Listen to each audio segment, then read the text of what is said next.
ಗೊತ್ತಿಲ್ಲ, ಲಾಯರ್ಗಳು ಮಾಡ್ತಾ ಇದ್ದಾರೆ, ನಮ್ಮ ವಕೀಲರುಗಳು ಮಾಡ್ತಾ ಇದ್ದಾರೆ.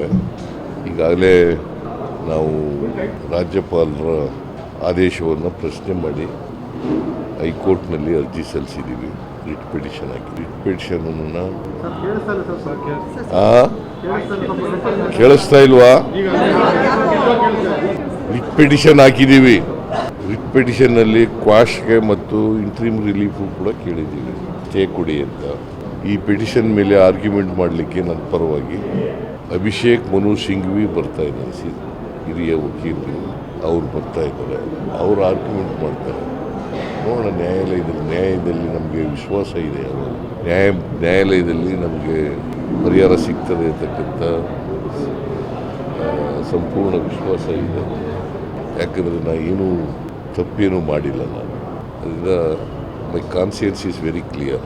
ಮಂತ್ರಿಯಾಗಿ 40 ವರ್ಷಗಳಾಯಿತು. ನಿನ್ನೆಗೆ 1984 ಆಗಸ್ಟ್ 17ನೇ ತಾರೀಕಿಗೆ 40 ವರ್ಷಗಳಾಯಿತು.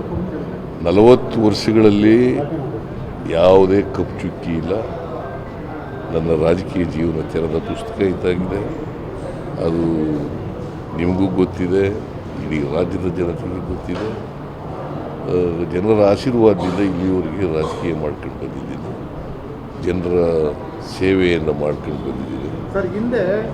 ನಮ್ಮ ರಾಜಕೀಯ ಜೀವನ ತೆರೆದ ಪುಸ್ತಕ ಇದ್ದಾಗೆ ಈ ರಾಜ್ಯದ ಜನರಿಗೆ ಗೊತ್ತಿದೆ. ನಾನು ಯಾವುದೇ ತಪ್ಪು ಮಾಡಿಲ್ಲ ಅಂಥೇಳಿ, ಮಾಡಿಲ್ಲ, ಮಾಡೋದು ಇಲ್ಲ, ಇವತ್ತಿನವರಿಗೆ ಮಾಡಲ್ಲ.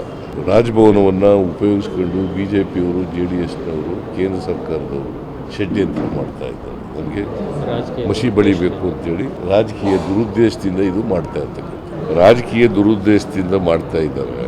ರಾಜಕೀಯವಾಗಿ ಅದನ್ನು ನಾವು ಎದುರಿಸ್ತಕ್ಕಂಥ ಕೆಲಸವನ್ನು ಮಾಡ್ತೀವಿ. ಲೀಗಲ್ ಫೈಟು ಕೂಡ ಮಾಡ್ತೀವಿ, ಪೊಲಿಟಿಕಲ್ ಫೈಟು ಕೂಡ ಮಾಡ್ತೀವಿ. ನಾವು ಇಲ್ಲ ಡೆಲ್ಲಿಗೆ ಹೋಗಬೇಕು ಅಂತ ಅಂದ್ಕೊಂಡಿದ್ದೀನಿ.